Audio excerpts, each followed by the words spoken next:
sky that the brothers on the rise now. Woo! Endless celebrations all in my house. Yeah. Levitating now, I'm super duper fly now. Yeah. London boy, but DC where I reside now. Put the time in while you always yelling time out. And to quit it, cause I know I'm coming with it. You were sitting, you were wishing I was handling my business. Yeah. Now I got the ball like Harry Potter playing Quidditch. And my business so humongous, you would think that happens in there. Damn man, I'm all that, yeah, I'm all that. Working for that whip, yeah, that what you call that. I'ma blow up in the summer, have them yelling fall back. And I've always been ahead like an effing ball cap. Man, I came in the game like, whoa. Got a couple chains on me cause I like gold. They told me I'm the best and I told them I know. Cause when I'm in your town, every ticket I sold. Yeah, they saying I'm the man. Facts, bro. Lot of haters, tell me where they at though. I'm the new pop, all I do is rap though. Want me on your song, throw a couple stacks, yo. Woo! Everybody wanna do the same thing. Yup, that's why we ain't on the same page. Do my own thing, and I maintain. Flow like water, so I'm going mainstream. I'm going mainstream. Flow like water, so I'm going mainstream. Yeah, I'm going mainstream. Flow like water, so I'm going mainstream. I'm going mainstream. Mainstream. Flow like water, so I'm going mainstream. Yeah.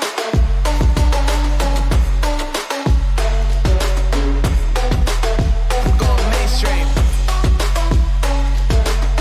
Damn. Flow like water, so I'm going mainstream.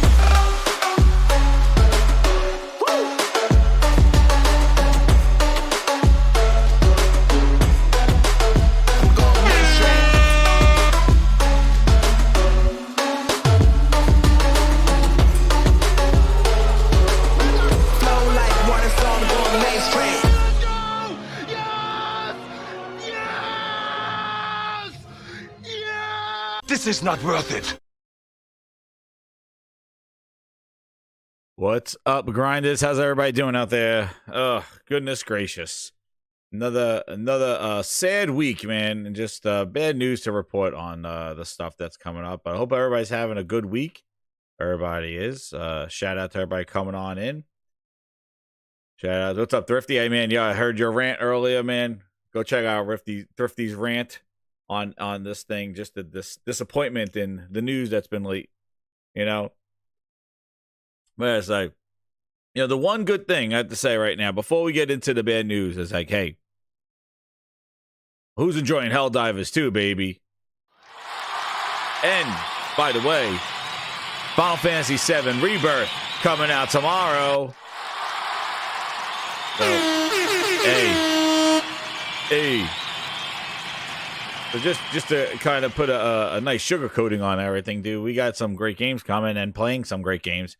And, yeah, when is there ever good news, right? In the media and stuff like that, dude? It is just wild going on here. But, yeah, so as you've heard yesterday, let me do my shout-outs here. And shout-out to the VIP grinders. You always got to do the VIPs. So we got to get the good news. Good news, the VIPs in the house. Then we got to get some good news in this piece. What's up, Mr. Tennis? How you do, Cosmic Hero? Daniel, Wild Wolf, Nick, what's up? Ryan, the Floyd, Consumptive Soul, Diablo Dark Matter, how you doing? Dark Zone, PC Guys Miami, yo damn, here it comes, baby, here it comes. Ty Marshall, what's up? Shout out to all the grinders coming on in, and the grinders on the VIPs, thank you so much. Flex those emojis. We always have some good news coming in here with the VIPs, man. The Grindhouse is your safe space, it's a fun place. Let's go, baby. Oh, yeah. So, let's get into this news. So, we got to get that Mothman emoji. Oh, damn. We'll do the Mothman. So, anyway, just a preface. Like, if you saw the title and you're like, what is the Mothman, right? The Mothman. I don't know if you ever seen the Mothman what was it? The Richard Gere movie, The Mothman. That's how I found out about it. Dude, the Mothman Prophecies. So anyway, if you don't know what the Mothman is, I think it's a legend somewhere in West Virginia where apparently there's sightings of this person, this human looking thing that's a moth. It looks like a Mothman, and you get these sightings of it. And when you see it, something bad's happening, disaster's coming.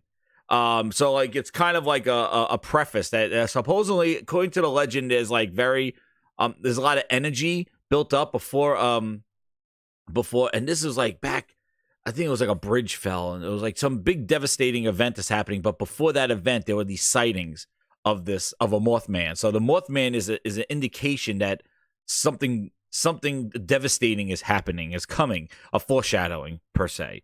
So when we call him Jim the Mothman Ryan, and you see that picture of him at London studios 4 or 5 days prior to them announcing the closure, yes, he earned that name, Jim the Mothman Ryan, bidding farewell on his way out, making his rounds. So if you see Jim Ryan coming around town, head the other way. So there is the explanation of the Mothman, just for those that have not been, who don't know what the Mothman is. But that's what it is. Recommend the movie, too, The Mothman Prophecies. Pretty good movie, man. Jim the Mothman. That's right. He showed up at the studios. Devastation is looming. There he is. And what's crazy is that he shares the name with, there is another Mothman in the gaming industry, besides Jim Ryan now. But there's another gaming man, the OG Mothman.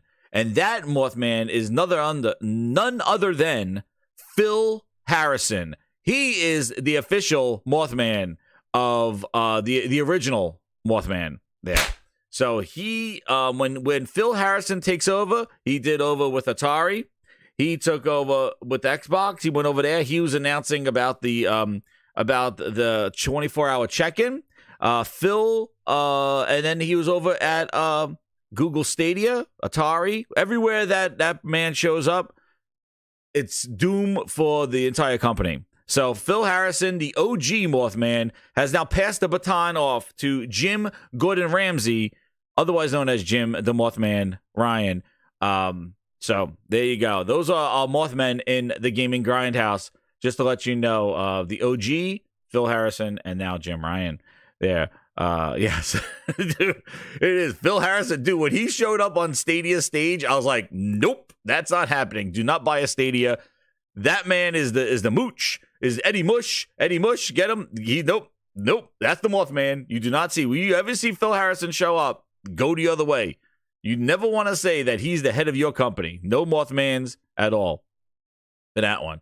But yeah. So we'll get into this news. So, just to start off, so apparently yesterday, let me get to the super chat. Oh, awesome, man. Kazakira 270 with the 20, dude. He goes, the layoffs suck, but Sony is scaling back on live service games, and we are told that service and PC was to save PlayStation.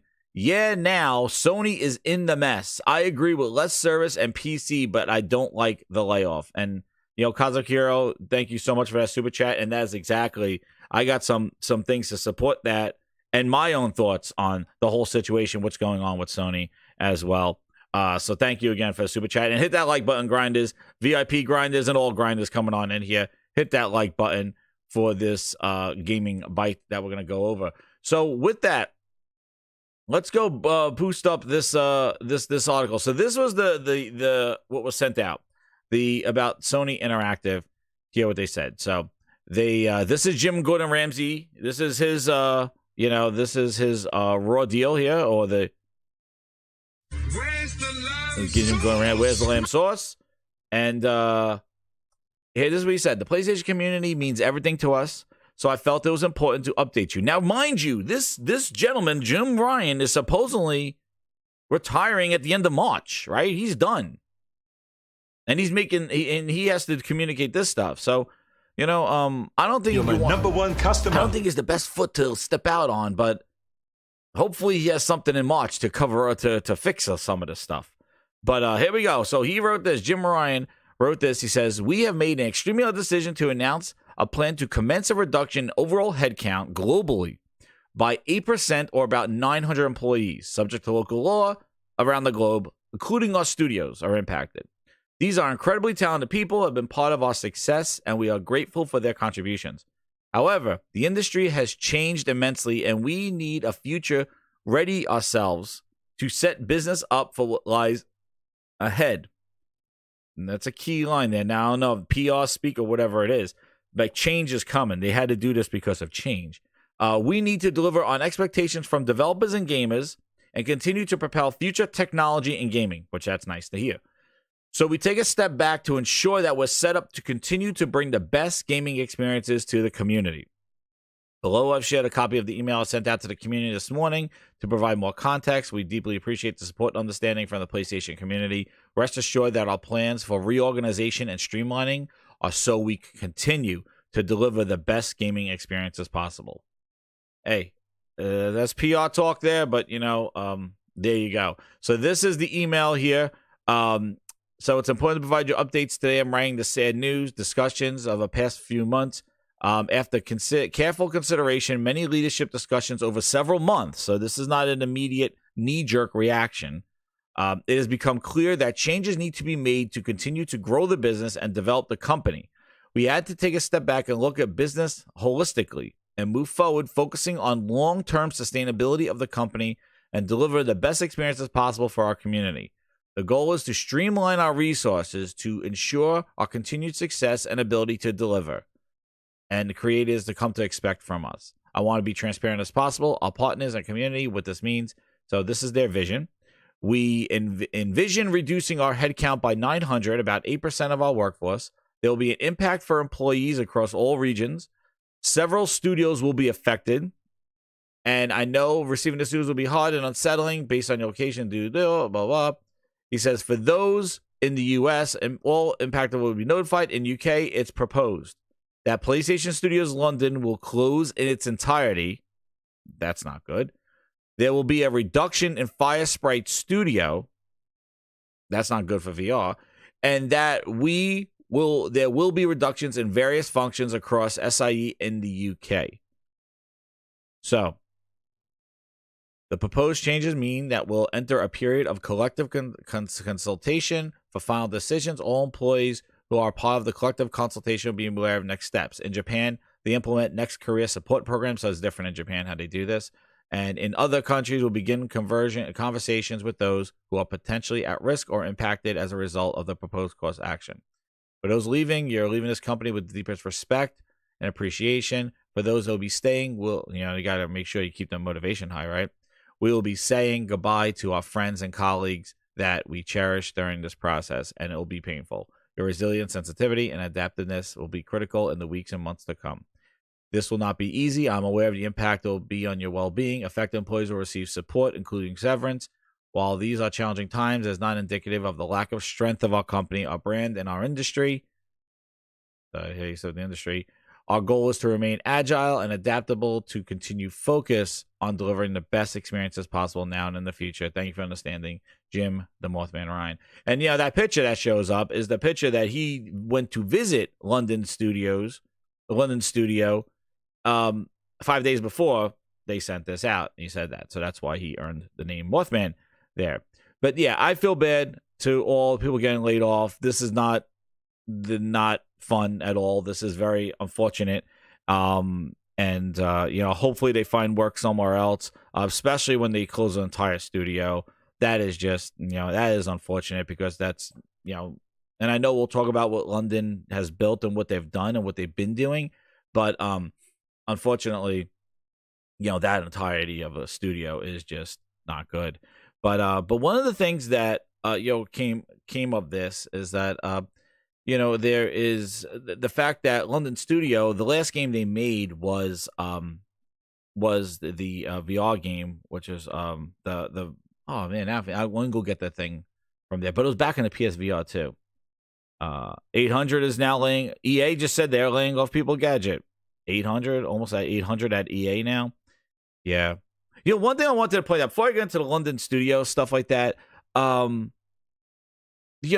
think, a lot of this stuff has been happening. We know Microsoft had their 1,900 layoffs. Their majority, a lot of Blizzard, a lot of overhead, a lot of things that they did at Blizzard. They canceled that Blizzard game.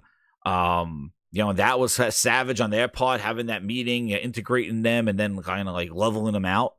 So, Blood and Truth, thank you, Aaron. That's what it was. That was their last game, which was a while ago. And, and then we have these two images of Phil with the Blizzard and then laying a lot of those people off. And then, we have Jim Ryan now at London Studios and then laying them off. Like, it's just not good PR. Like, having those photos and stuff, knowing that stuff. But Blood and Truth was made a long time ago.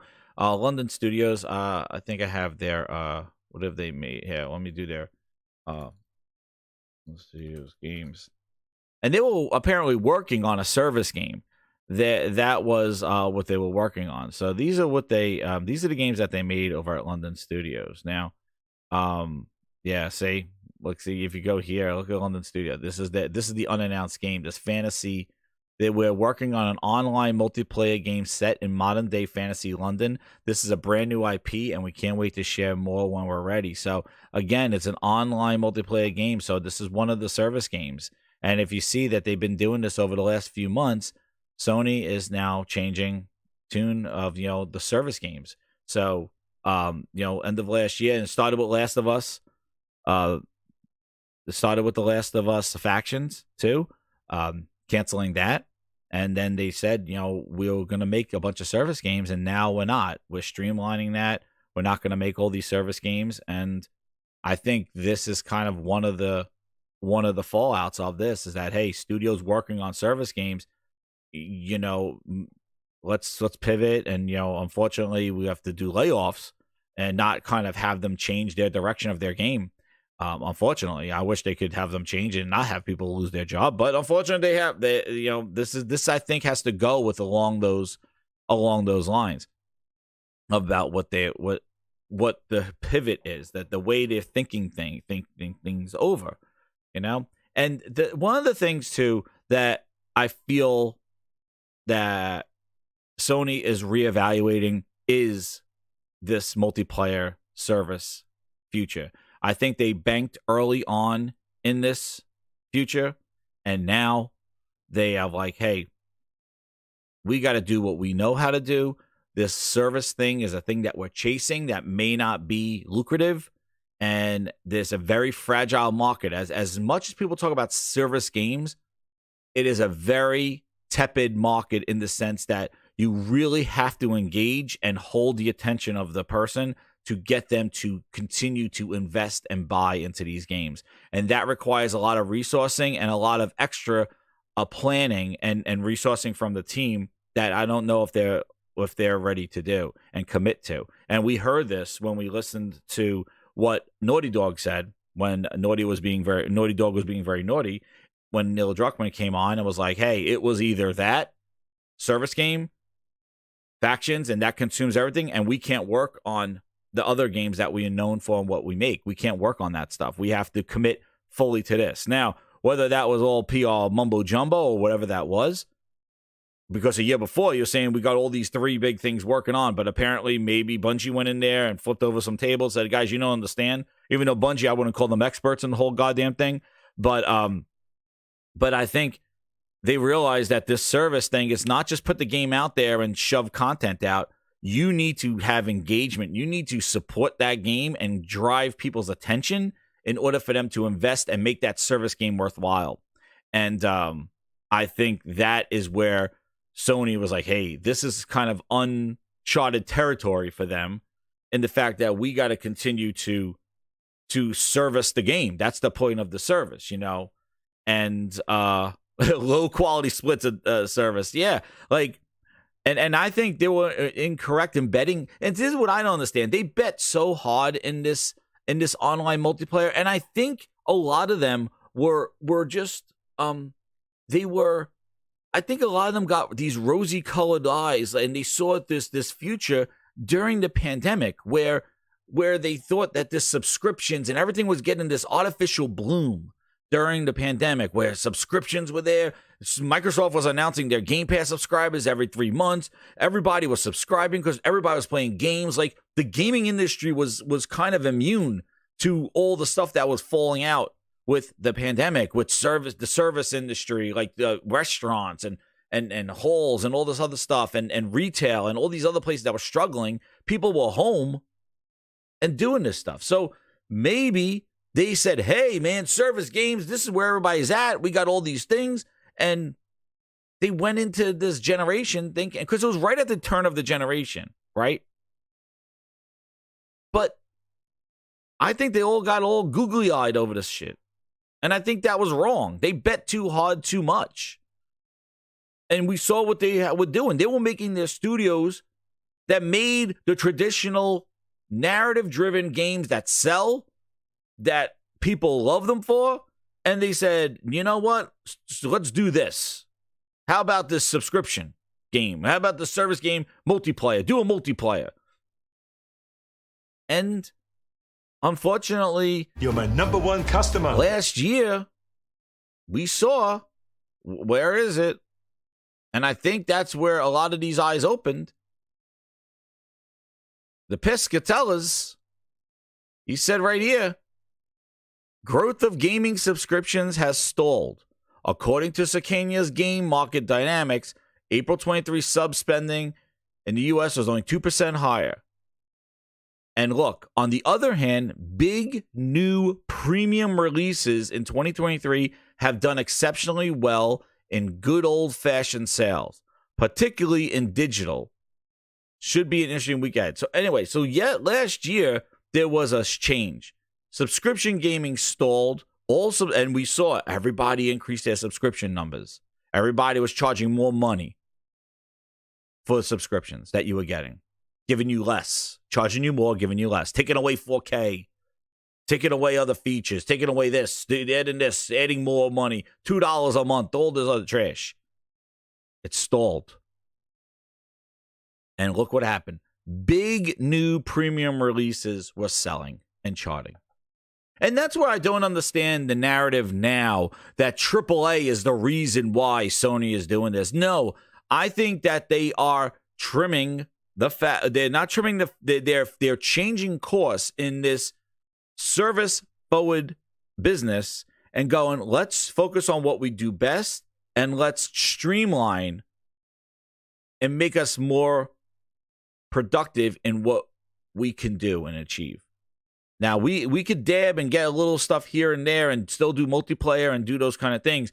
But to devote our first-party studios to do this stuff, we'll see. And then they did buy with Concord, and we'll see what that is.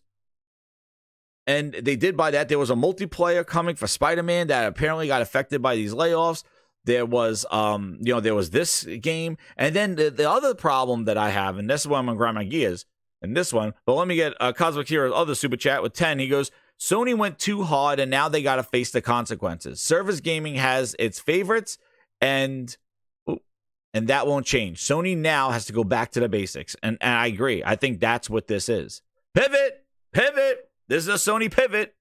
This is a pivot. That's what they're doing. They're pivoting again.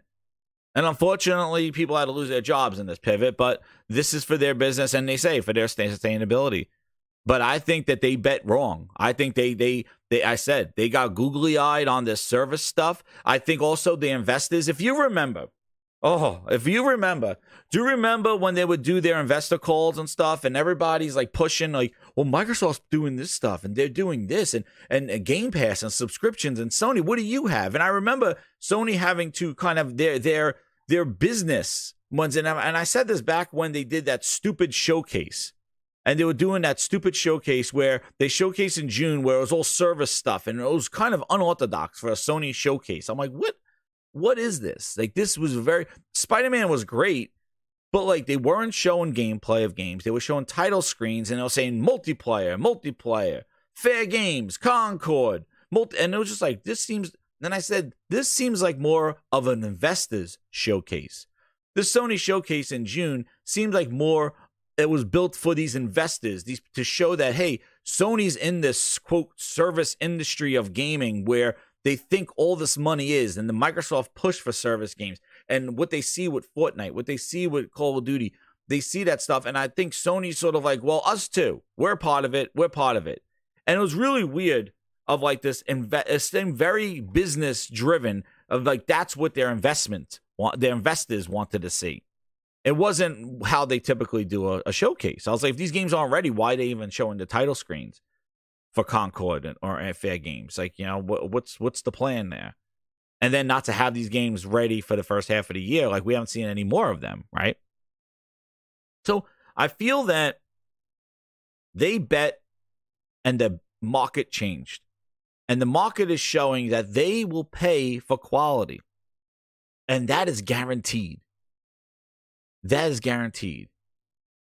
I sell you a product, you give me money for said product, and that's guaranteed.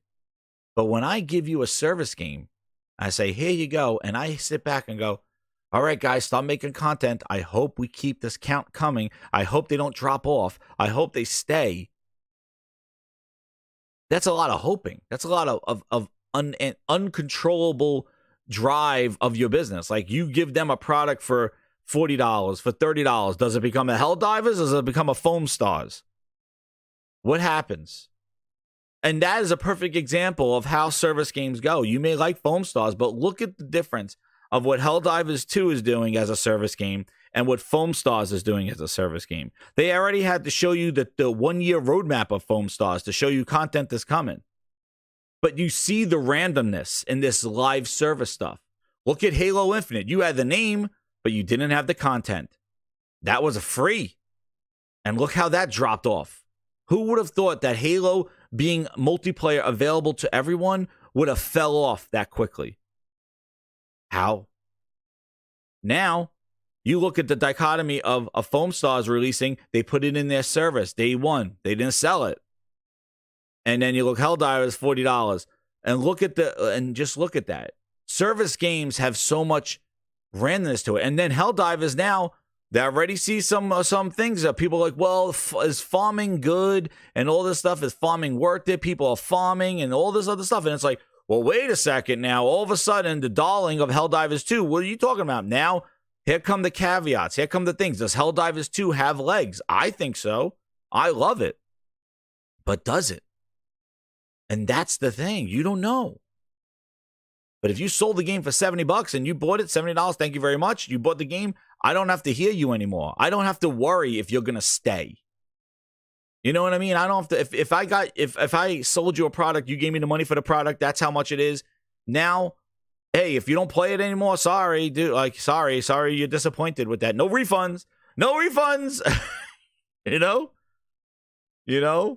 Here's your $70. Thank you very much for your product. That's why we got to be very cautious on that. Now you'll have a lower player base because now there's a pay to play. Like, you got to pay. But no, Yes, I would like to have a refund. sorry, can't. Thank you. But as a business, I got your money and now I can move on.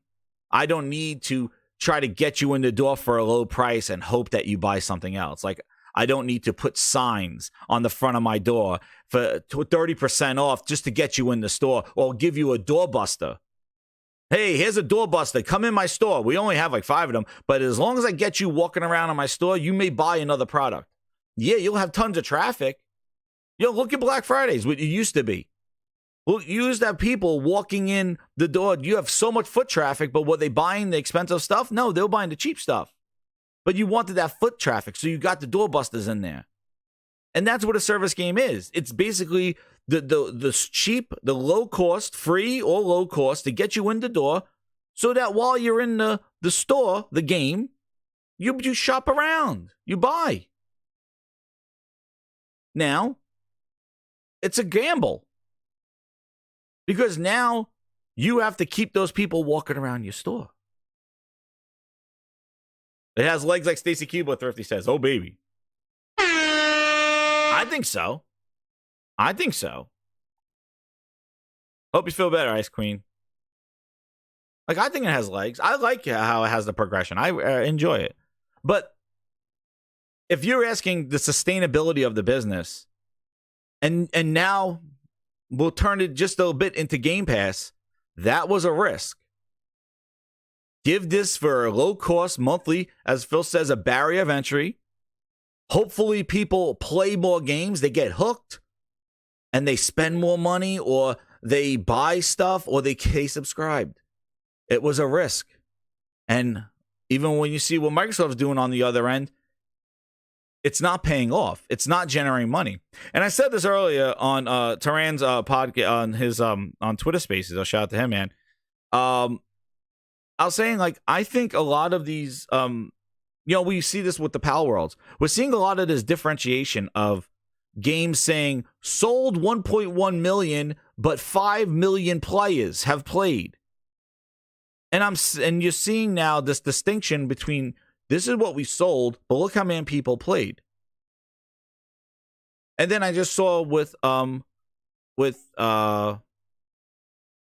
was it, Grounded, 20 million players welcoming PlayStation 5 players. I think those numbers are great for a marketing term, but when you go look at Grounded, it peaked at 32,000 players on Steam 3 years ago. 32,000 people. There's no 20 million people playing that game. You're not booting up that game and there's 20 million people running around that you could join games with. There's about 2,000 right now. So what value does 20 million people? It's like 20 million people checked us out, looked our way. And I'm thinking that these industry, this engagement, this bet on engagement. Yeah, how much was sold? Who even knows, Leech? But I think this bet on engagement is not really coming off as lucrative to any of the gaming industry. I think this whole engagement stuff was a fallacy in the sense that, hey, if we just get more people to come into their store, there's a better chance that will find the whale that will keep buying and staying and paying for stuff and cover for the thousands and millions of people that leave. But I think it's a bet that's not paying off for the industry. And I think this engagement shit needs to go away. Because we always said that, like, who cares that 50 million people checked out your game? Who cares? Who's playing it now? How many people bought the game? Like, that's the problem, because, like, does engagement guarantee you a sequel? Or if there's 50 million people playing the game, you're not getting a sequel because they're just going to keep adding shirts and skins to the game and you're not getting anything. We don't get sequels because they say, hey, no, look at Minecraft. Is there a sequel to Minecraft? Nah. I bet you if nobody was buying crap in Minecraft, there would be a sequel to Minecraft. But I think this engagement shit, it's nice, but I don't think it's a good business strategy. And I think that's where they're all seeing this. They're like, dude, just because 30 million people checked out the game, like if 20 million people were in Grounded right now, why the hell would Microsoft be sitting here now saying we got to put this on PlayStation and Switch because they have something we want? Why? No, because if you go into Grounded and see how many people actually playing the friggin' game and how many probably bought the game, then you look, oh shit, there's only 1,500 people playing right now. Oh, okay. Well, that's why they're bringing it over to Switch and PlayStation. Because if there were 20 million people in Grounded, who the hell needs to port the game over there? That's plenty. Woo, that's great. No, that's 20 million people checked the game out over 3 years. So I think all this engagement stuff that these investors talk about and Sony got caught into, I think it's horse shit. Because it doesn't tell you anything. Especially, it's always additive. It's always additive. Your engagement numbers never go down. Because all they're doing is adding a game. So you could come back 5 years from now and go, 200 million people checked out our game. Over 5 years. What? What does that mean? How long did they play? Did they just click the button and never launch the game? What did they do? What was their playtime? Hell, you got people checking profiles. Look at those game times. 15 minutes. That's about enough for me. Is that a valuable asset? I know if I was running a business, if I made something with my heart and soul and I produced it and I paid so much money to build this project, and then somebody checked it out for 5 minutes and turned it off. Individual users, double accounts, who the hell knows? But I see playtime. What is the average playtime? And it's like, 5 minutes. I'll be like, oh, what? What? 10 minutes? 10 minutes? What do you mean 10 minutes? 20 minutes? Title screen? But there was 10 million people that checked out the title screen. Well, what does that mean? Because now when I want to make my other game, because I finished that one, let me get the money from this. Well, no, we don't have any money yet. What do you mean? Well, 20 million people checked out the title screen. Well, how many people bought the game? Not a lot. Oh, and they want more content. More content? What do you mean? Yeah, so, of the 20 million that checked it out, 1,000 stuck around, and now they're complaining on Twitter that they want more content. What? Yeah. Shit. All right. Send out a roadmap. All right. Start developing assets. And now you're working for the 1,000 people that stuck around to play your game. Meanwhile, 20 million just checked out the title screen. How is that a sustainable? How is that a future? And that's what Sony bet on. They're like, oh, service games. Now you got your Helldivers 2. That's wonderful. But look at Helldivers 2 anyway as a service game. It's a $40 product. That's great. That's a sale. Now, if Helldivers was free to play, we're in trouble. Helldivers is a $40 game, right? So they got some money. Now, there's a store. You earn stuff. You're not spending a lot of money, of real money in that game. The $40 is pretty much it, and it has a store to buy some assets. But how do you do this with all your games? But monthly active users, it is. I'm done with it, dude. I could give a shit about engagement. I could care less. I think it's the stupidest measuring stick that the industry has followed. And investors don't even know their ass from their hole, dude. But this engagement shit, get the hell out of here. Please. How many people are playing the goddamn game right now? Don't tell me, oh, well, the last 3 years, 20 million people played. Who gives a shit? Who cares? Probably most of those 20 million people were probably in the first year. Go look how many people playing now. 1,500. The peak of that game, of Grounded, the peak was 32,000 people 3 years ago. How does that affect you now? It doesn't work. And look at the subscribers of Game Pass. They went up, they went down, they went up and went. It's stupid. These engagement numbers that I see on Twitter are dumb. I don't care if they confirmed it's a MAU is an important metric. They're assholes. I don't care if PlayStation says MAU is a great. You know what? They can wipe their ass with it. Monthly active users. Now, the thing is, though, Aaron, if it's monthly active users, are those paid monthly active users? That's what, if they're paying subscribing numbers, then monthly active users is relevant because those are paying customers. But when you got people just checking things out and calling and accounting them as users, like engagement, it's engagement. That's different than monthly active. Monthly active is a people that are playing. Engagement is horseshit. Who cares how many people engaged in the game over years? It's dumb. And Sony is following that path. And maybe they're saying, hey, you know what, guys? Let's cut it off now. Let's not find this out 3 years from now that we made the wrong bet. And we said, oh, well, we're out there now pulling Microsoft numbers. Well, 2 million people ate sandwiches on a Wednesday.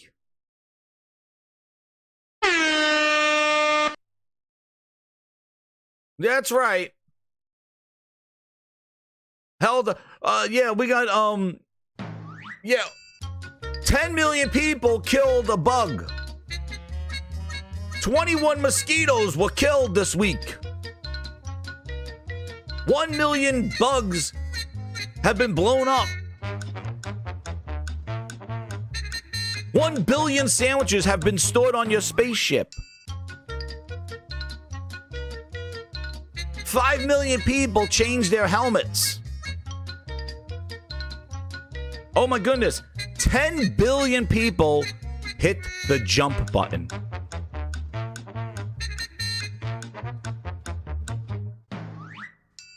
That don't sound like money to me. That sounds like a waste of time. So, I think they're wising up. They're seeing this. And subscriptions have stalled. And people just want quality games. And I told you, I said this before. And I hit that like button, grinders. I told you this before. I said, in this world of so much noise and so much accessibility, True Virgil hates that song. True Virgil, that's you. Every time True Virgil walks around, that song plays. Here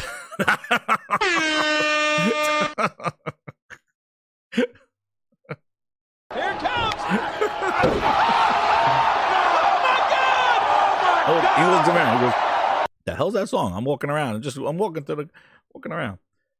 But like I said this before, in this world of so much noise, so much of look at me, buy my product, commercials.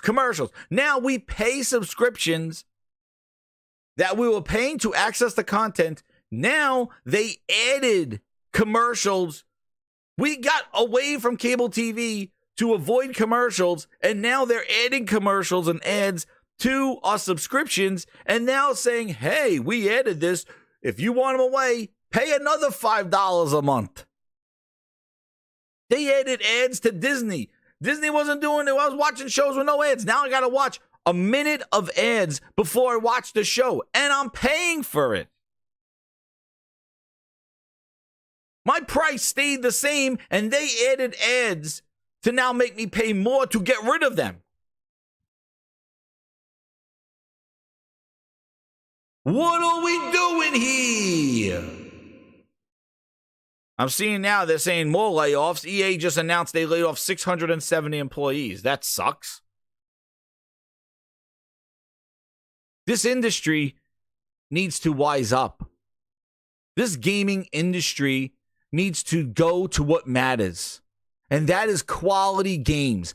Get the shit out of gaming. Stop with these hokey dokey goddamn carnival game theme games where you're like, everything has a hook, everything has a service, everything has a skin.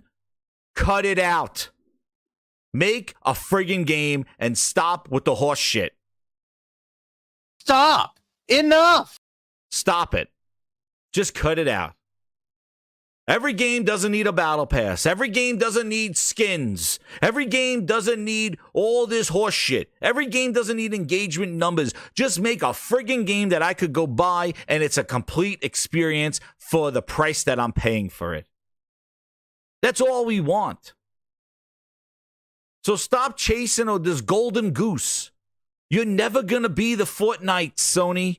You're never going to be the Apex Legends. You're never going to be the Minecrafts. You're never going to be the War Zones. You're never going to be it. You're never going to be it. And EA, sorry to tell you and hit you while you're down, but EA, guess what? A battle royale for Battlefield?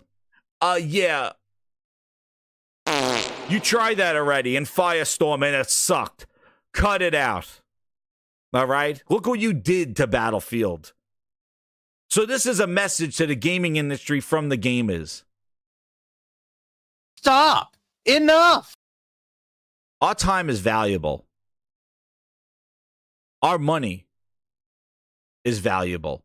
We work hard for our money. So show us something that's worth a damn for us to buy. Do your marketing. Do your research. See what the industry might want.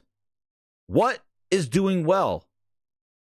And you make it the best you can be. And get those publishers' dirty-ass hands out of it to try to make it, oh, well, how do we hook them into the gambling game? Stop treating games like we're at the goddamn carnival.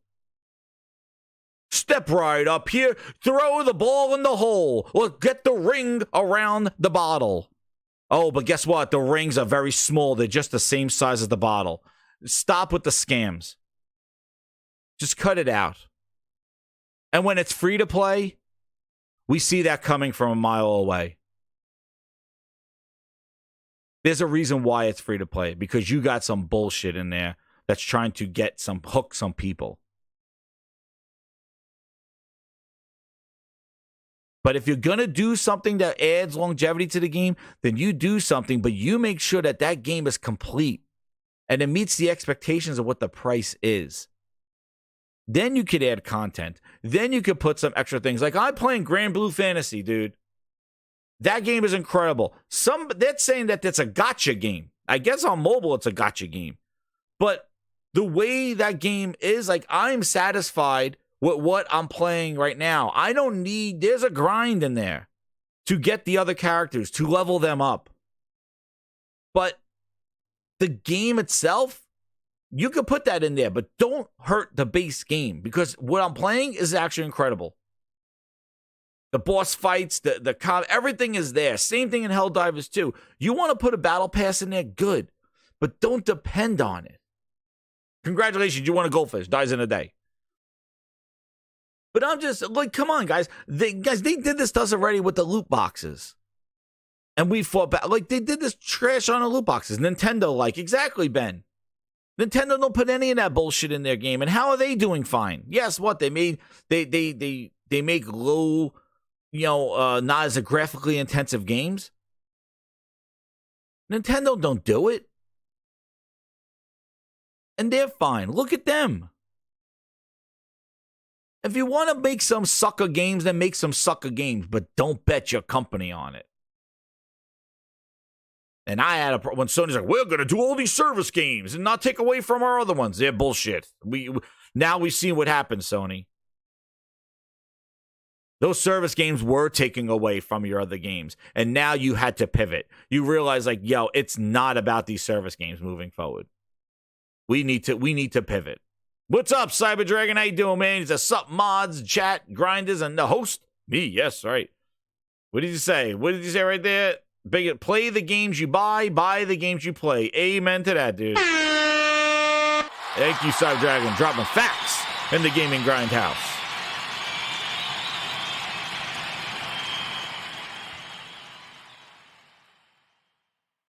But not every game needs it. You want to put some sucker games out there, then do it. You want to put some service, then do it. But don't bet your company on the service.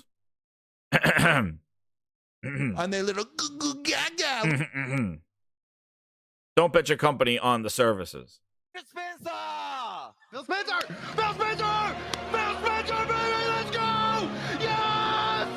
Yes! Betting your company on the services just puts you in an $80 billion debt. They bet so hard on the services, so hard. Dude, pause. They bet so hard, and they put themselves, they had to go buy a whole ass publishers to sustain their business. And now they need to depend on their competition.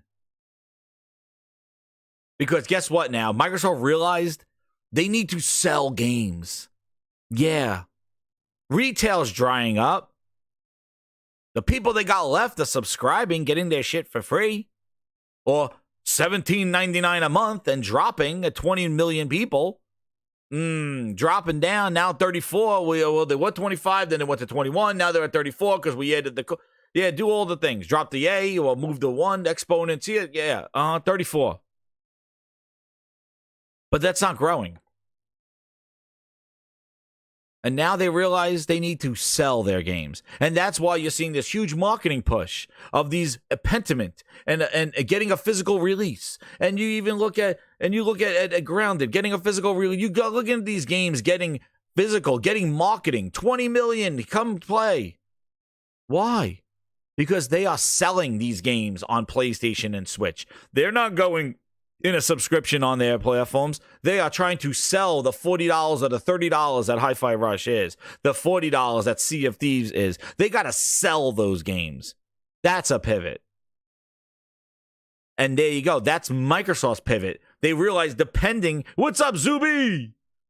They realize that depending on a service and hoping that somebody just catches wind and basically signs up for something or buys something, they're just hoping somebody just stays around and subscription. You bet yourself on a service. Now you realize, oops, we need to pivot. We need to sell games, actually, guys. We need to sell games. We spent all this money. We need to sell. And now that's Microsoft's pivot. Now, Sony's like, guys, look at what happened to them. We're betting all our games on service, multiplayer games, cross-platform, all this other stuff.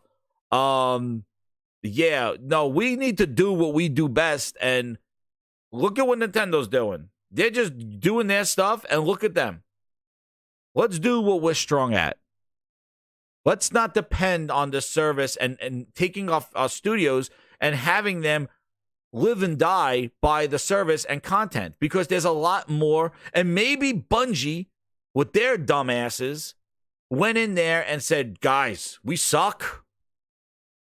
We suck. And I'm telling you right now, service games, you need to do some trash to that service games to get those things up and going, because I'll tell you right now, it's a headache. And maybe Sony's like, oh, damn, Bungie. You know what? Maybe these service games are a pain in the ass. We don't need this stuff. Let's just make a thing, make a game, sell it, and move on. And that's where I think the pivots are coming.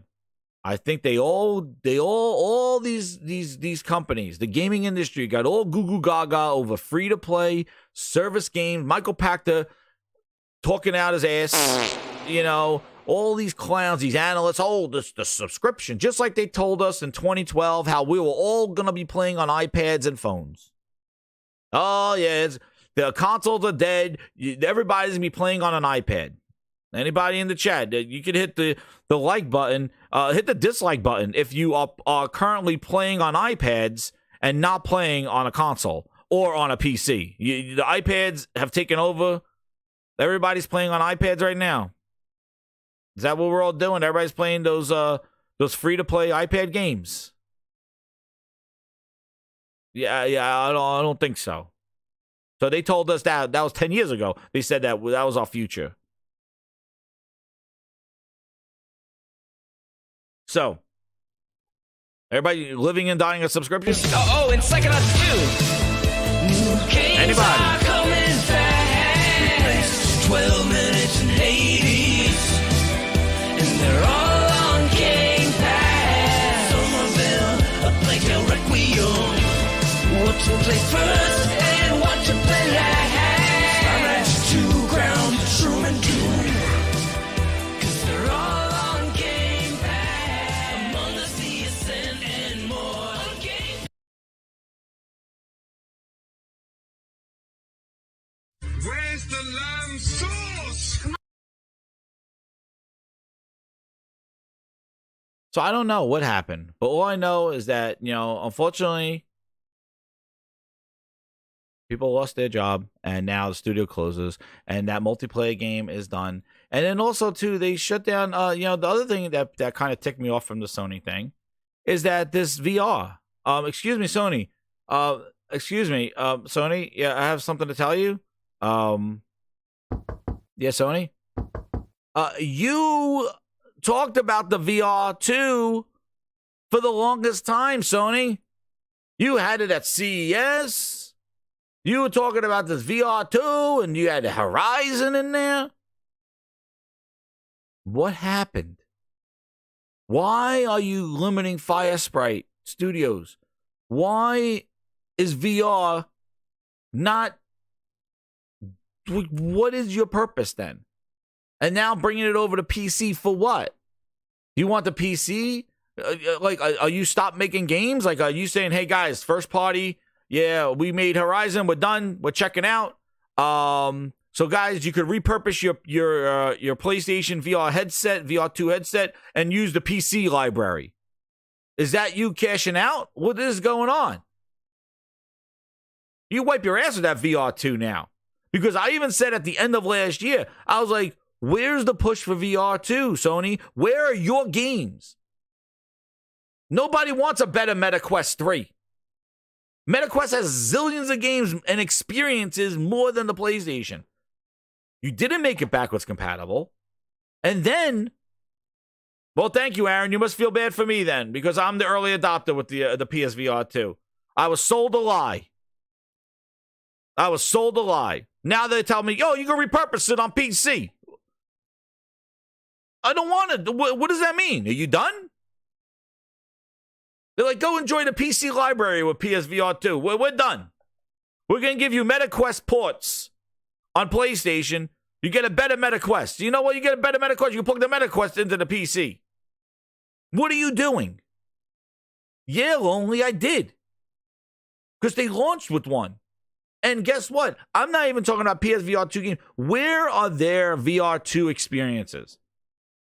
Where are they? Where is their IP with VR 2? They talked about it a lot, but then they dropped it in February, and then they just said, yeah, it's doing all right. It's out. And I saw it at the end of last year. The clown, whoever CEO, CFO, C-shitto, whatever the hell they talk about over there at Sony, comes out there, and he's like, oh, well, the VR 2 is out there for those who care about it. What does that mean? What the hell does that mean? And see, Log is happy with VR 2 and GT7, dude. Now, what happens, Log, if they put GT7 on PC and then you bring your headset? I don't know. I'm not saying there's not great experiences with the VR 2. Be clear with that.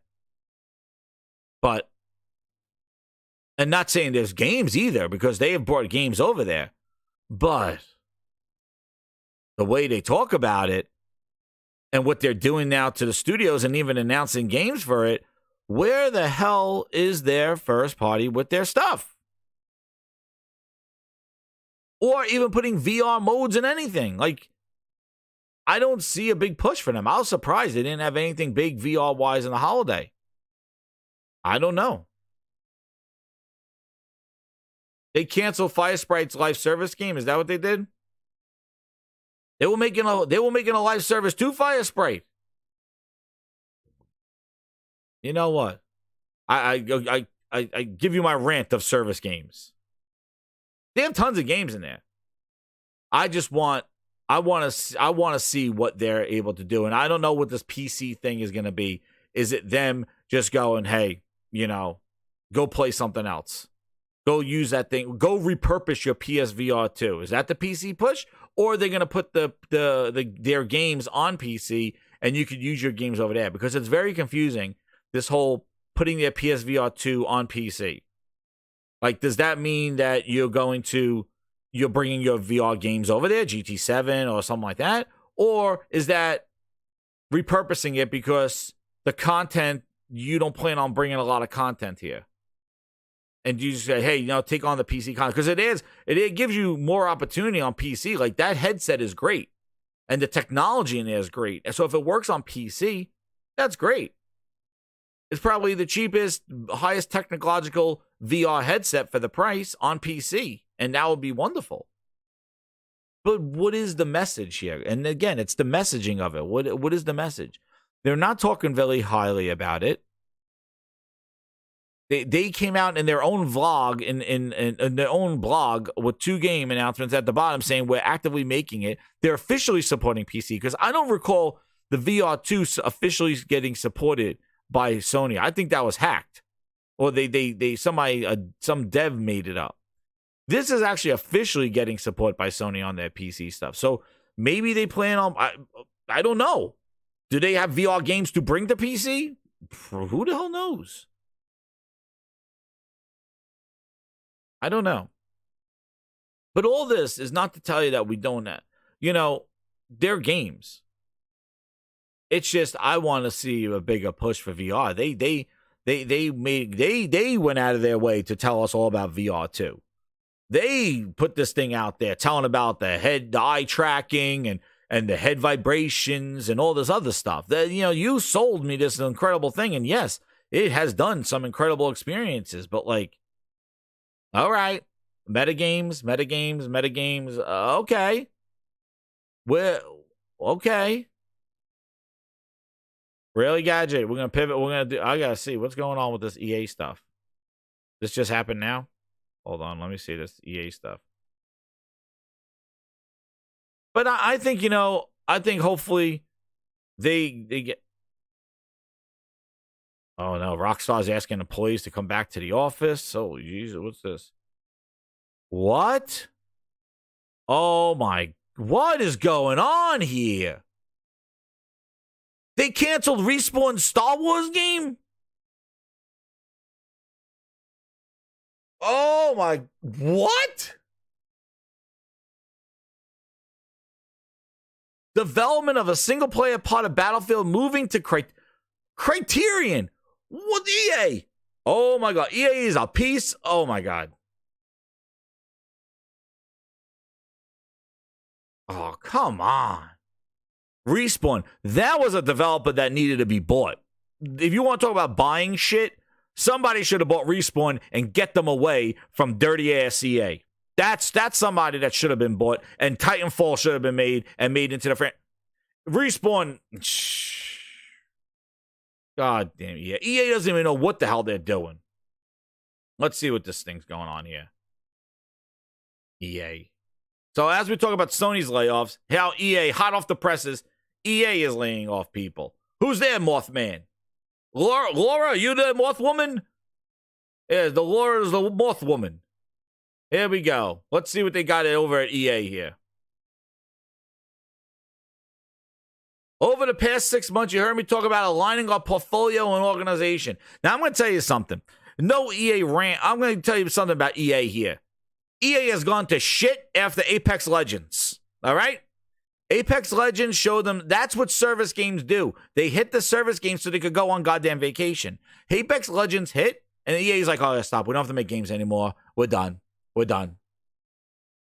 That's it. We could make trash. We don't care. Battlefield could suck ass. Who cares? We got Apex Legends. And that's what happened. Now let's see what they have to say. One fire and another one. But that's exactly what happened. See what happens? They get that golden goose, and then they get shit up the bed.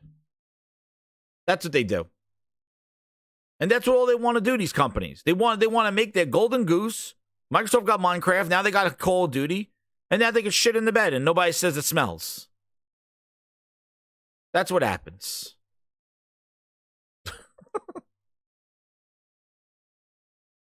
That's right. Holy Spirit activate. Holy shit. Hold on. Okay. Holy Spirit, activate. Oh, no. Holy Spirit, activate. Let's see what these clowns are going to do now with this one. Activate. Activate. Yeah. Yeah. Oh, my God. Battlefield, that was a travesty, dude. And I'm telling you, Leech, the industry is crumbling because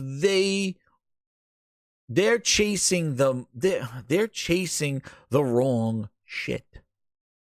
Make great games and the gamers will come. That's what you do. And there may be some great games that you feel that are great that doesn't get the uptick, but stop with all the horseshit. And EA, look what EA did. Look where EA found success outside of Apex Legends. Battlefield? Nope. Need for Speed? Nope. They found it in Star Wars, Respawn Star Wars. A single, and that was the first game. The second one was glitchy as hell. I don't know who quality controlled that one. Trend chases. That's right, Zero Steel. Trend chases. And I think the industry is like, you know what? Be Nintendo, stop with the horse shit. And yeah, Twisted Metal IP. That was the other thing I wanted to say with the Sony. They canceled the Twisted Metal IP, but that was going to be another multiplayer service game. So you could tell, like, the things that were canceled in the Sony one were the pivot, was the fallout of the decision at the end of last year, like he said, was the pivot to reevaluate and to move away from the service games and do what they known to do. So that's what it is. They chasing the wrong shit. So let's see now EA chasing the wrong shit. And I told you, as soon as Apex Legends hit, EA went to the gutters. Let's see what they got here. Respawn. Poor Respawn. Somebody should have bought them and take them away from dirty-ass EA.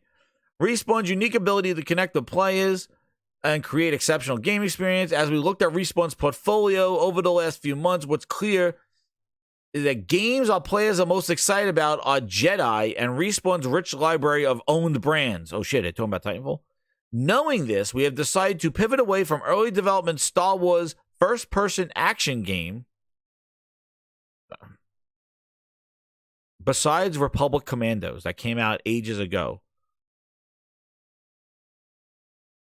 what has succeeded as a Star Wars first-person game? EA shit on Battlefront. That they're like, hey, go make the old ones. New projects based on own brands while providing support. So they canceled the first-person Star Wars action game and now focus on their own brands. Dude, please be Titanfall and do it right. Don't make service play free-to-play Titanfall. Don't tie it into Apex Legends. Just do Titanfall 3 the right way. Don't turn Titanfall into a service battlefield game. And you know what? That's where, Grind, see, this is where I go. I'm very cynical with this kind of shit, right?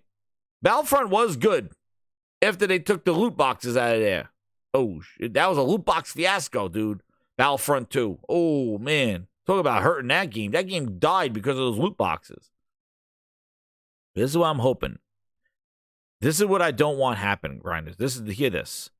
I don't want them to tell Respawn now, well, guess Respawn, Battlefield sucks. We're not going to do anything with Battlefield.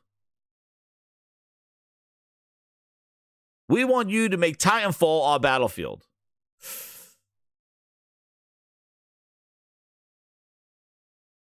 And I want to know if they took the Star Wars first-person action game and just removed the Star Wars. Oh, no. Oh, no. Oh, no. We're doing it for a shitload of money. Oh, man. The Respawn goes to the EA just went to Respawn and said, Respawn, you know that Star Wars first-person action game? Yeah, just get rid of the Star Wars part of it. Later, Ice Cream Game, and feel better. That's right. We're going to be playing that Battlefront. Dude, they're making the classics. That's what they said. They said, you know what, Respawn? You know that action game, that first... Well, take off the Star Wars. And make that Star Wars Titans. So probably that's what they're doing. They're changing them to go from that, but not doing the Star Wars stuff. I don't know. So that's canceled. So we'll find out what's going to happen with that one. Not Respawn reskin. Yeah, exactly.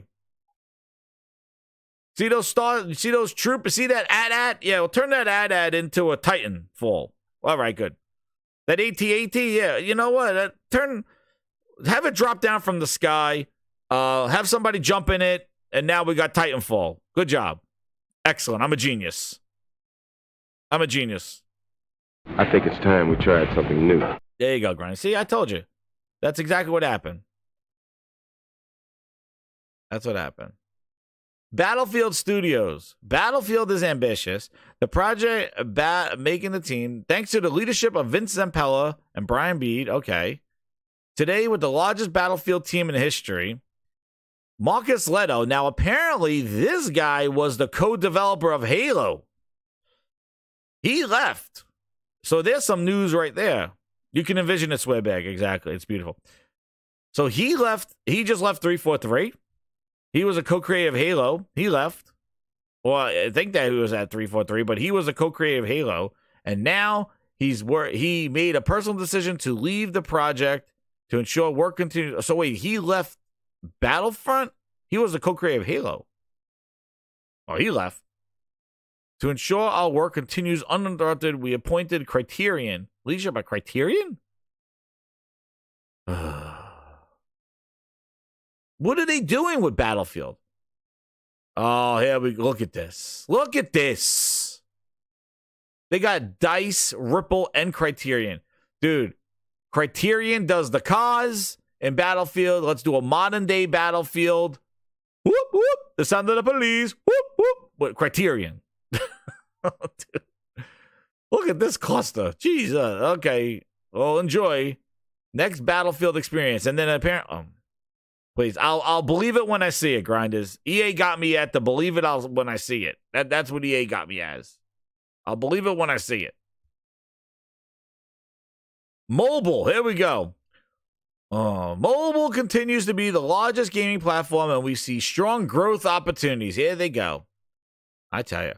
Teams are more focused on clear strategies. Over the past 6 months, we have brought together the franchises across EA. Madden, The Sims. Oh, Jesus. The next step is setting a standalone mobile portfolio growth. Oh.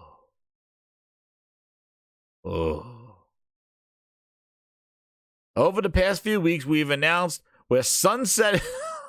Oh, no. Oh, no. Helmet, what's going on? Oh, Cedric, no. what's going on? It's Mega Meg.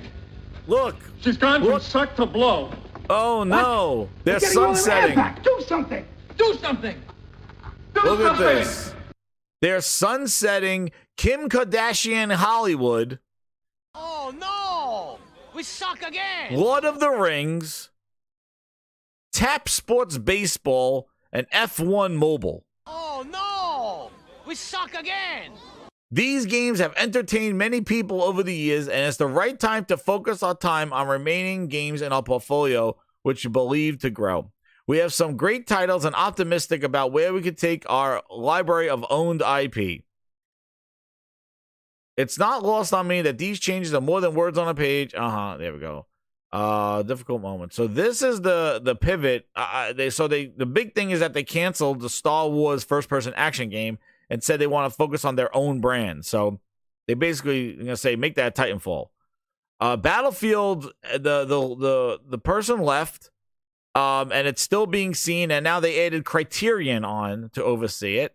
And then the summary is mobile games for all you fans out there. I know all over 250 of you grinders in here are very sad today because they are getting rid of sunsetting Kim Kardashian's Hollywood. Gaming. Yes, it is going away.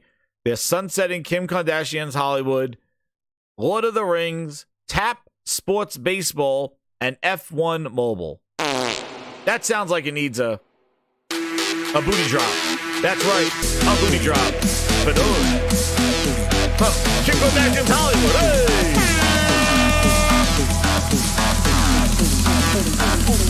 Let me see that booty drop. Blowing out for Kim Kardashian Hollywood and Tap Sports Baseball. Booty drop. Oh no. Anyway. Aaron, you gotta shut down your account on Kim Kardashian's Hollywood. You gotta go shut it down. All those microtransactions you bought. You better go spend them now.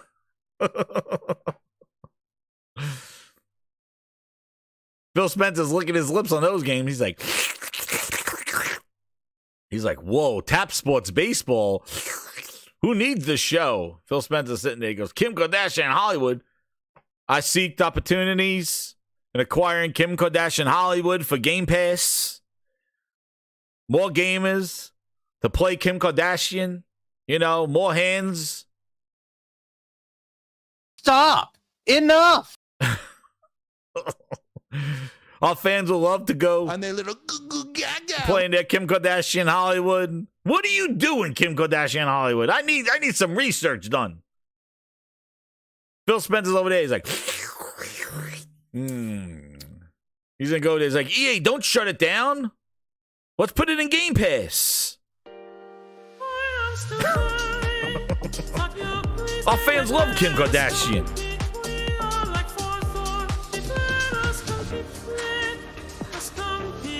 We need to compete. I can see the sign now.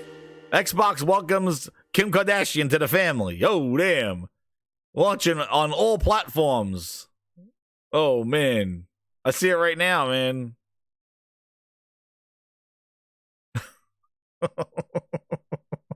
He wants them. He's like, sunsetting? That's Phil's term right here. When Phil sees the word sunsetting, he's like, that's his time to jump on there. He's like, Booty, get my car. No, Todd Howard, come pick me up. They're sunsetting something. I got to get over there. Somebody's canceling something. There's cheap-ass shit for me to buy. Oh, damn, Phil Spencer, garage sale gamer. That's what he is. He goes over there and he's garage sale shopping. He's like, Todd, come pick me up. I got some games to acquire here. Yeah, we'll take Kim Kardashian off your hands. Sounds perfect for Game Pass. Todd, get the car. We gotta go garage sale shopping. Sunset and mobile games, dude. This is what I mean. Like, mobile continues the largest. Oh, this is another thing that they're chasing. The whole thing with service games and shit. This mobile stuff that they're chasing, dude. We need another one. Stop! Enough! Look at the shit that's played on mobile. Kim Kardashian's Hollywood.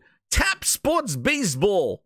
Nobody wants to play Gears of War. Nobody wants to play Uncharted on their phone. Nobody wants to play Helldivers on their phone. So stop it. Stop.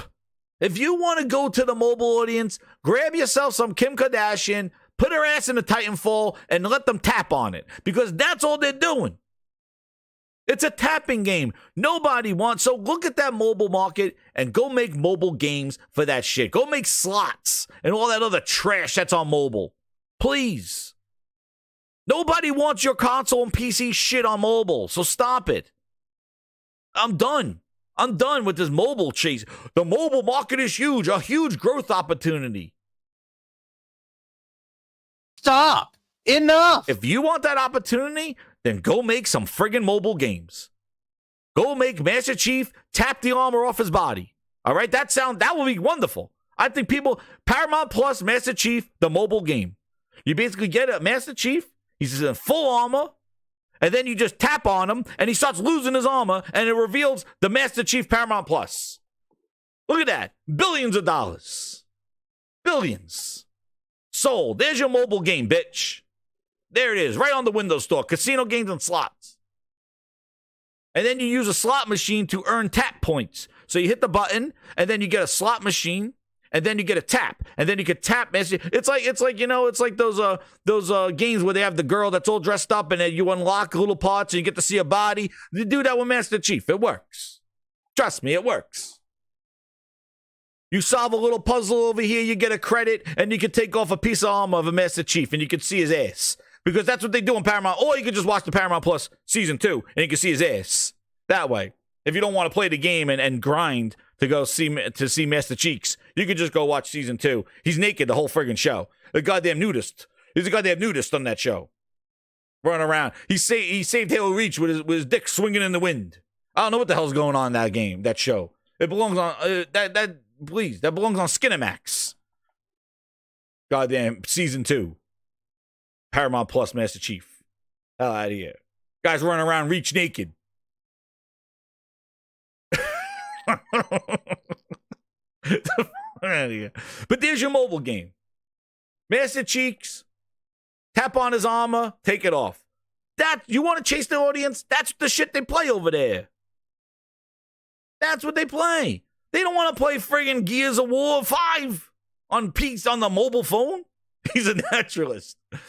Goddamn, what is that show? It's Naked and Surviving Naked, or whatever the hell it is. That's Season 2 of Paramount Plus, Master Chief. That's what they've done to it. Goddamn, Naked and Afraid. There it is. That's the subtitle for Halo Master Chief Paramount Plus Season 2. Naked and Afraid. What is he gonna do next? There he is. He puts on his armor. Oh, please. He puts on his armor like he's going out to honey, I'm going shopping today. I'm going to put on my armor. Oh, wear your helmet. It's going to rain later. All right, I'm leaving, honey. That's how he wears his friggin' armor. Naked and alone. That's it. That's Paramount Plus. That's what they did to Master Chief. He puts it on like a raincoat. Oh, I'm going to the store. I'm going to put on my armor now. Meanwhile, you play Halo. Here goes my Halo rant. You play Halo. Supposedly, Master Chief is shitting in his suit. He shits in his suit because he don't take it off. He's supposed to be pale. He goes to the bathroom in his suit. This guy's running around in the goddamn underwears in a locker room like he's at the gym. He's like, oh, you know what, guys? It was a big day today. Let me put on my helmet. I'll put my helmet over here. What a big day. He's in the locker room like he's at goddamn fucking Planet Fitness. This fucking bullshit. I was done. This is episode 2. I'm fucking done. God damn it. He's in the gym room. He's like, oh, who's taking a shower with me? Oh, shit, boys. What the hell, Mr. Chief? He goes, Cortana, wait over here. I'm taking a shower. What the? The dude, go watch episode 1 of Halo season 2. He's wearing the shit. He's going, I'm going to the tanning booth. I gotta look good. Get the hell out of here. God damn it. I was like, what is this? They're like, Chief, he's in a goddamn Under Armour. I'm like, what the hell is this show? He don't even put the helmet on and get naked. God damn. Hey, there's my freaking chant. I might have to make that a short, my goddamn Halo friggin' rant shit. Oh man. That's a show for another day. Let me go off on that friggin' Halo rant. He said Planet Fitness doesn't have locker rooms. Oh shit, the Floyd with the facts. With the Floyd. The Floyd got the facts right there. He said you change right in the front, you change right in the lobby over at Planet Fitness. Lord Hogg says Jim Tan Laundry Master Chief, the Jersey Shore. Dude, it's totally like an episode of the Jersey Shore, dude. He goes out there and he gets a couple of grenades. He's out there. He's like, oh, let me get some of these grenades. Hey. And he comes back and he's like, all right, I got to go Jim Tan Laundry. Let's go. There he is. He go inside. He's like, I got some grenades. I'm coming back now. Let's go to the gym. That's what he is, all tan. It's ridiculous. It's ridiculous. Oh, damn, that's Chief. Where was I? EA sucks. There we go. That's where I am. I feel bad, though, for all the EA people that got unemployed. But you know what? I think you'll find better jobs somewhere else because EA doesn't know how to make games. All right? EA is a mess. All right? And ever since Apex Legends and Madden just getting a new color every year, they're done. Like, EA has gone to shitter. There it is. Who knows if they're slimlining themselves? Phil Spencer can go over there and sniff that ass over there at Electronic Arts. Phil Spencer so well. Excuse me. Yeah, Phil Spencer, her Sunset. Phil Spencer, he's reading this. He goes, Sunset and Kim Kardashian. He goes, wait a second. Don't cancel it just now. Hold on. She may have a home on Game Pass. Hold on. Kim Kardashian may have a home on our platform. Don't cancel it just yet. Don't sunset Kim Kardashian just yet. The kids love that. And know what's crazy? EA is supposedly making, oh, I can't wait. Supposedly this year, there's going to be an NCAA or a college football game. They've been teasing it. They said it's real. Ghost of Nolans, I agree with you. Sony better show some freaking games. I want to see some of their first-party games, dude. But anyway, Jim the Mothman Ryan going over there. EA's PS biggest publisher? Oh, hey, man. I don't know. But this is the last part I wanted to just highlight here. This thing. I just want to just kind of end this on a fallacy of this doom and gloom. It sucks that people are losing their jobs and people are getting laid off in the gaming industry. I think it has to do to the pandemic. Wait, what's this? Sergeant just sent me something here. What is this? What? Man, you just guys want me. You know what? We might have to do a show where I just sit here with the fires burning and you just send me links of like some gaming horse shit and I get to react to it. Maybe that will be a new show where I just sit here and you just check this out. I'm like, oh, what the hell is this? They're charging people for gas. Oh, shit. This is what I mean. This is what I mean. They were all trying to find how to weasel their way. Instead of making a great game, they're trying to find weaselly ways to get money out of people with shitty games.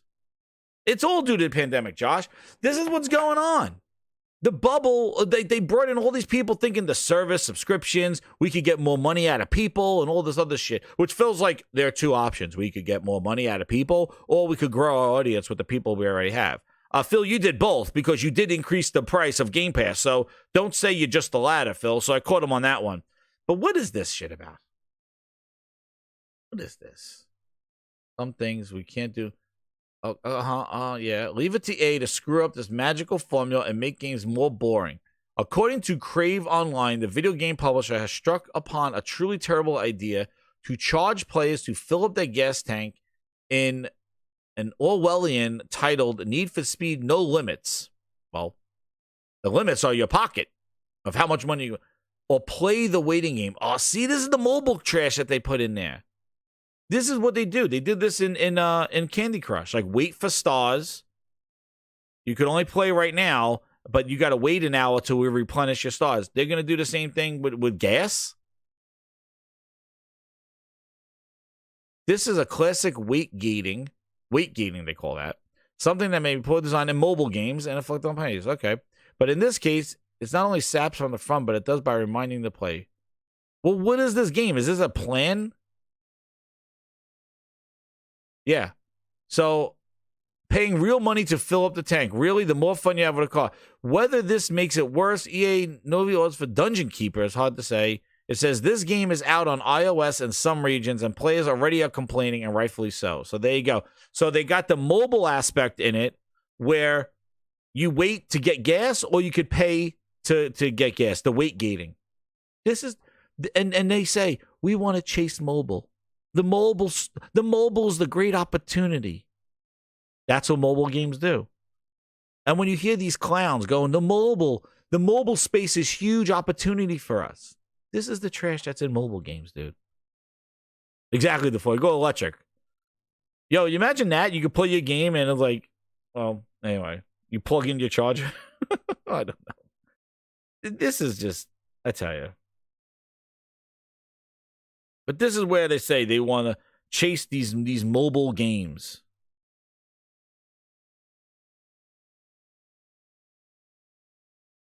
I just don't understand.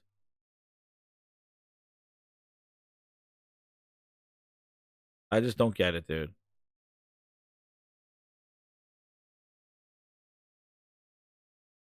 Don't get it. Because this is the kind of trash that's on mobile. They don't want to play Gears. They want to play. This is the mobile world. And again, everybody in the world has a phone. So, like, you know, what is quantity over quality? It's ridiculous. It's this quantity, this chase for this, like, this high number of engagement, this high number of users. And in order to get there, when they're getting there, I don't think they're seeing the results. And that's where we are in this gaming industry thing. And this is one thing I wanted to show here, which is the gaming industry rebound. So this was the end of last year, right? Key takeaways. The U.S. gaming, and then this is where you go like, well, wait a second. Everybody's like the layoffs. The gaming industry's in trouble. This was just at the end of last year. This report came out in November. When was this? November 21st. Okay? U.S. gaming sales on an upswing in 23. Results thus far, the industry set up for success, in our view. According to one estimate, global gaming revenues are projected to soar beyond $2.2 billion by 26, a 16% increase from 2022. The game industry owes much of its recovery in 2023 to strong console sales. Hold on. Okay. Holy Spirit, activate. Oh, no. Holy Spirit, no. Oh, no. activate. Holy Spirit, activate. Exactly, Josh. Activate. More users Activate. and more money, and I think they're finding that out. The game industry owes much of its recovery in 2023 to strong console sales, which can continue with the help of new game titles. Expectations for a 2.6 year-over-year increase in global gaming revenue to $1.87.7 billion in 2023 are largely driven by a potential of a 7.4% surge in hardware sales. In addition, the resurgent spending activity, we expect gaming to benefit from high-end merger and acquisition activity and breakthroughs in mobile gaming and cloud gaming. But consoles are dead. But here's a strong growth right here. Like, look, hardware game, like in this thing, strong growth in the U.S. game market. So last year, look, Microsoft, Nintendo, Sony all reported strong results in the quarters. Quarter one fiscal year, 13% year over year in Xbox content services. Nintendo surged to 50%. And also, PlayStation unit continued to perform well, leading a 7% upward revision of sales forecast for games and network. Hardware gaming sales. That's why Sony had such a huge increase, because 2023 was bad. 23, look at the years to date. It says revived interest in consoles attributed to several factors. Release of long-awaited game titles, including some that were delayed. Supply of new gaming consoles. Console sales and new game titles often go hand in hand. Oh, really? Not according to what people are saying now, like doom and gloom, right? For example, In 2020, PlayStation reported sales growth over 2022. The release of popular game titles also played a pivotal role in nurturing the growth of reacceleration. Look, popular game titles. For instance, Marvel Spider-Man 2 sold over 2.5 million units worldwide in the first 24 hours. The release success included limited edition DualSense controller bundled with the game, enhanced the attractiveness of customers. This trend is to foreshadow a healthy 2023 holiday season for PS5. Yes, they didn't hit their crazy 25 million fiscal year, but they did sell. Now, here you go. Look what Series X, you don't say it's not doom and gloom for Xbox, because look, Series X sales increased 1,056%. So they sold one and then sold 1,000. I don't know. Leading up to a launch of Starfield. Now, they couldn't sustain that because Starfield went bloop right off the radar there. But like, this whole gaming industry, gaming investment case gets reset. The game industry has weathered its share of challenges in recent years, emerging from a period of decline. Strategic initiatives by key players such as Microsoft, Apple, and Netflix, along with the increasing focus on M&A, which is that's a bullshit. That's that stuff, right? That's that service crap. Dynamic competitive environment can evolve. As it does, we expect that it offers investors differentiate opportunities to participate in a thriving market.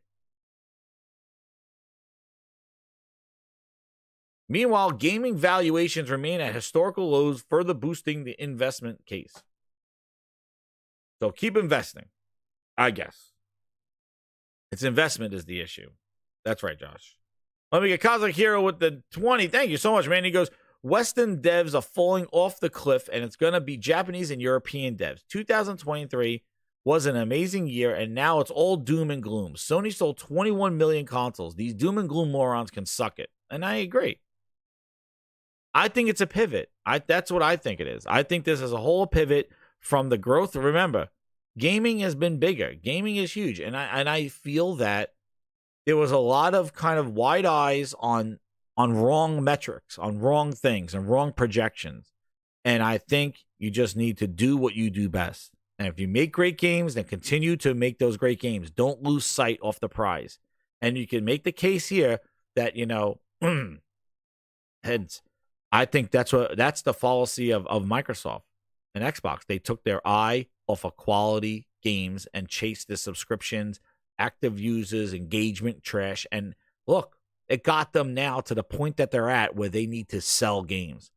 If all that stuff was working, engagement numbers, 20 million in Grounded, if all that stuff was working, they wouldn't be at the point now where they have to sell their games to Sony and Nintendo. Selling them.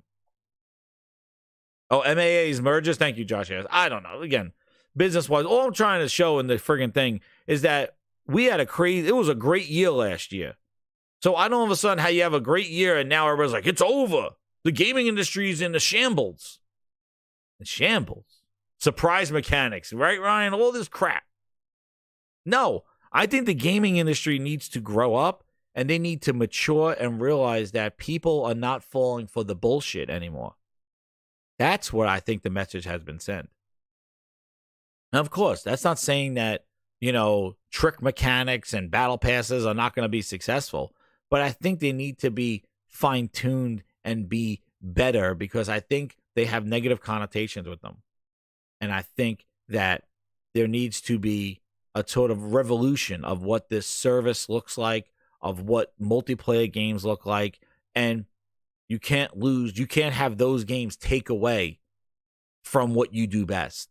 And if those games and those costs and those developments were going to take away from that is. No, I agree.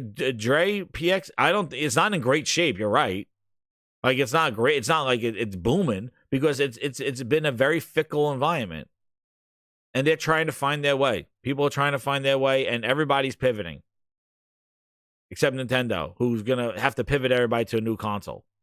Which I think that's another avenue that nobody's really anticipating is what GTA 6 is going to do for all consoles and what Switch 2 is going to do. That we'll be having this like, consoles were supposedly dead, just like they were saying in 2011. Consoles were done. Everybody's going to be playing on iPhones and iPads. And then here comes the PlayStation 4 and the Switch. And they said, hold my beer to the console market. Now, granted, Microsoft's doing everything in their power to sabotage the consoles. So it's up to Sony and Nintendo to pick up that slack. And it's hard when you only have 3 players and the third one is dragging everybody down because they are saying, don't buy a console. And PC lives on. PC will be there. PC could coexist. So it's not PC or console. You got both.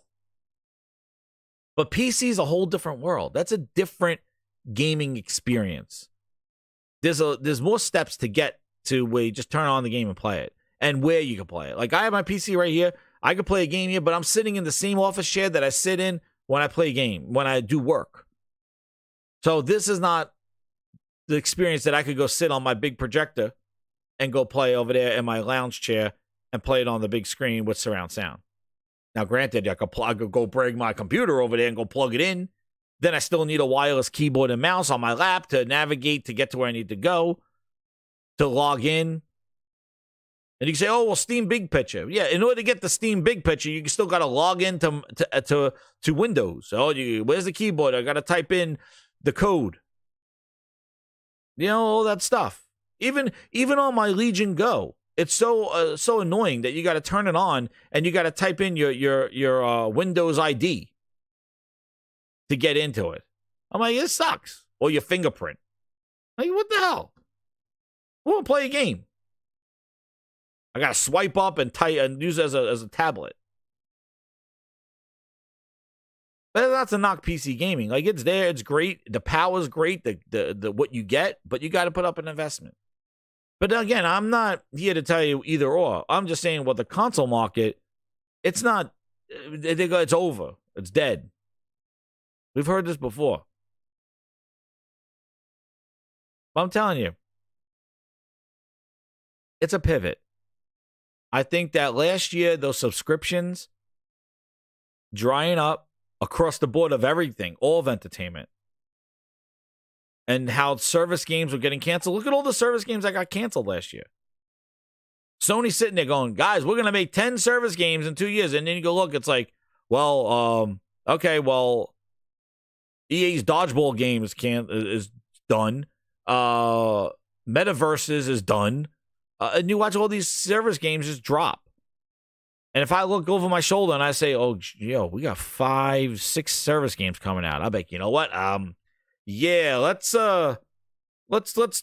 change it now, guys. Like, it doesn't seem like these service games are doing great. Everybody's just checking them out and then going right back to Fortnite. So maybe we do something different. Let's do the games that are different and not do this. Like, last year wasn't a very telling year, success for subscriptions and that kind of stuff. It didn't do well. Instead, I showed you Matt Piscatello's thing. People bought games. And Sony's sitting there going, guys, okay, let's tone down at the end of last year. Let's tone down the service stuff, cancel factions. Let's make what we do great. People are buying games. Let's do it. And Helldivers could exist. That's fine. But if you have like 15 Helldivers service games that you're planning to make, you could rein that in. And that's where I think Sony is making the pivot. And unfortunately, people lost their jobs in that decision. And also, too, the budgets for some of these games need to be checked. You know? So we'll see. They got to make sure they're checked. And I think also, too, take some of your legacy games and put them on PC. Make some money that way to back them up. But we'll see. But Final Fantasy is coming out. Talking about great games. That comes out tonight at midnight. So let's see. I don't know if I'm going to stream it or not. But that comes out there. But yeah. Great show, everybody. Thank you again so much for the engagement, the super chats, the VIPs. Thank you again.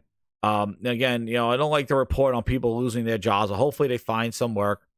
These companies are pivoting. These companies are changing. It sucks that they're canceling, you know, the VR stuff. It doesn't seem to be in a strong place with Sony, but it'll be interesting to see what they do with the PC thing on there. If they have any games coming this year that, you know, from their first party. And also, too, I think it's time for Sony to start talking about their first party stuff. I think that's where a lot of this doom and gloom comes from them, is that they've been real quiet, close to the chest with what their first party's working on. And they came out of the gate rocking. And, we need to see phase 2 of what it is. So that's where I want to see. That's what I want from Sony there. And Microsoft's doing their own pivot. They banked on service, they banked on subscriptions, they banked on engagement, and they're realizing it's not enough. And they spent tons of money, and now they got to sell their games. So they're doing it as well. Well, Grinders, I want to thank you again. Hit that like button, share it out. More to come. Keep it locked here. If you like streaming, let me know in the comments. If you want me to stream some more Helldivers, you want me to stream Final Fantasy. I think Helldivers is a funner stream than Final Fantasy. I don't want to ruin the stories and stuff for everybody. But show us the games. That's right, Ryan. Show us the games. But hit that like button. And thank you, everybody, for your support. And we're on our way to 3,000 subscribers. So subscribe if you're new here and you like what you hear. And hit that like button. More to come and entertainment. And we will end this on, the service song of all service songs, our Game Pass song. Hit it, Grinders. and Psychonauts 2. New games are coming fast. 12 minutes and Hades. And they're all on Game Pass. Some of them are like a Requiem. What to play first?